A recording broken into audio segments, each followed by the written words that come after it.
Magandang araw mga kamanok. For today's video ay ang ating topic ngayon ay tungkol sa pag-hatch sa incubator. Ang gamit nga pala nating incubator dito ay DIY. Yan, kung mapapansin nyo, may itlog pa tayo galing sa tropa. Binigay sa atin. Tapos bumili tayo nito. And then ito yung ating mismong incubator. Sa mga gusto makapanood, dyan lang kayo guys. So ito na mga kamanok, simpleng DIY na ating incubator. Meron tayo ditong thermostat, yan lang, thermostat lang gamit natin dyan. Bubuhay siya ng 37.2, mamamatay siya ng 37.8. Yan, nilagyan ko lang dito ng ventilation kasi wala tayo ng yung pan. So yan, yan lang, simple lang, kahon lang. And then buksan na natin. Pakita ko sa inyo nasa loob. Yan. Yun lang setup ng ating DIY incubator. Ilaw 25 watts. Tapos yung mga itlog natin, yun, may mapipisa pa. Yan. Mga kamanok, meron na nga palang dalawang unang napisa. So halos malapit na lahat yan mapisa, mga yan. Malapit na mapisa yung mga yan. Yan. Sa paggamit ko naman itong DIY incubator natin, may na-hatch. Malaki din naman ang possible na ma-hatch ang egg. Basta tama lang yung temperature niya sa loob. Tsaka dapat laging fresh yung tubig niya doon sa may tapat ng ilaw. Yan. Dami itlog pa niyan mga boss. Mapipisa pa yan. Lahat may mga similya yan. And then itong tatlo, yung X, tsaka yung may dalawang 3, bago lang yan, kahapon ko lang inilagay. And then yung the rest ng mga itlog yan, medyo matagal na yan, mga nasa 18 days. 18 days na siyang naka-incubate dyan. Yung isang malapit na mapisa. Yan, zoom natin. Hintayin na lang natin mamaya.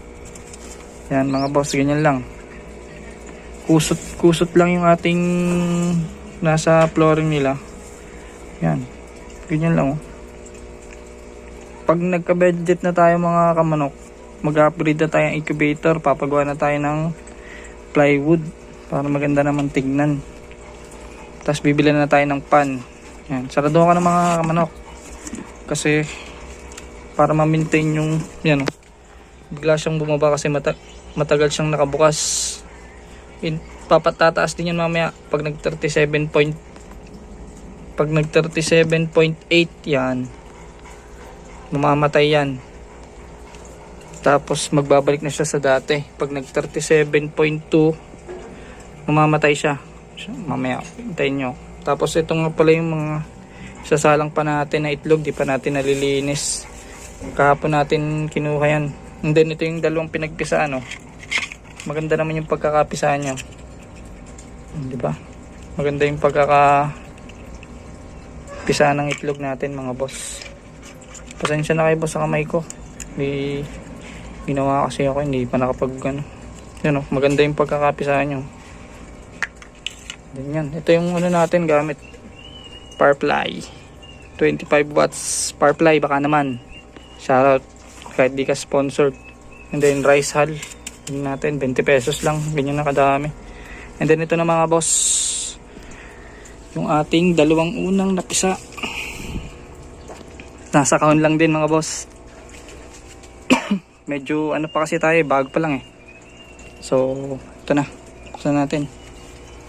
Yun, yung dalawang sisiw na nauna. Yun, gaganda nila, mga healthy. And then ang pinainom ko dyan na una ay ito, nilagyan ko ng konting asukal yung tubig, tapos tinuruan ko silang uminom. 3 beses lang nilublob yung kanilang ulo. Yan. Medyo basa-basa pa yung mga sisiw natin. Halos kanina lang din sila ang nauna dyan ito, yung may itim, tapos padalawa yung medyo white.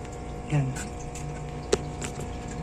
Tapos yun, mamaya papatay na, pag natuyo na sila, medyo papatayin ko na lang ilaw, tapos kaya ko na lang bukas yung karton kasi masyadong mainit dito, nasa kasi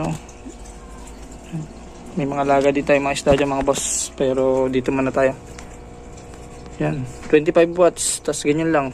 Mamaya, pag tuyo na yung mga sisiyo natin, ayan lang natin bukas. Tas nag-iwan lang konting pakain dyan. Ito, Integra 1000. Bumili lang tayo, 20 pesos. Kasi, panimula lang, panimula.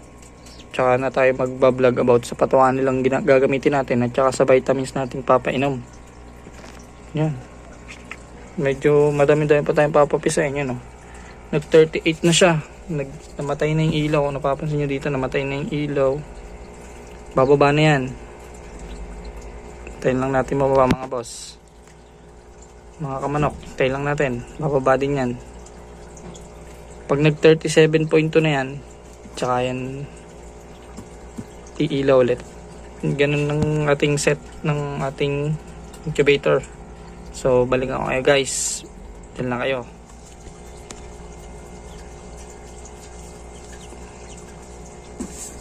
Ayan na, malapit na. Malapit na siya. Nag 37.3 na mga boss. Yun, 37.2. Nagbukas na siya. Yan, kita nyo may ilaw na. Sa mga magtatanong nga pala mga kamanok dyan kung maganda rin makapisa dito, sa experience ko naman, okay naman siya. Hindi naman, halos kadalasan pisa naman siya lahat. Kasi meron na akong una dito. Ito nga pala yung yung sinalang ko nung una. Ito, yung mga nasa loob ng dito, nasa loob ng kahon yan, no? Mga February 12. Tapos March 3 dapat siya mapipisa. Yan, yung unang itlog na 5. Tapos February 17, March 8 ang pisa niya. February 18, March 9. Nilagyan ko ng tanda para hindi ako malito mga boss kung kailan sila mamimisa. Kaya yung mga ibang itlog pa, bibidyo natin kung mapipisa pa siya dyan sa DIY incubator natin mga boss, para makita nyo kung effective siya or hindi, kung okay siya o hindi mga boss. Pero as of now, may dalawa na tayo.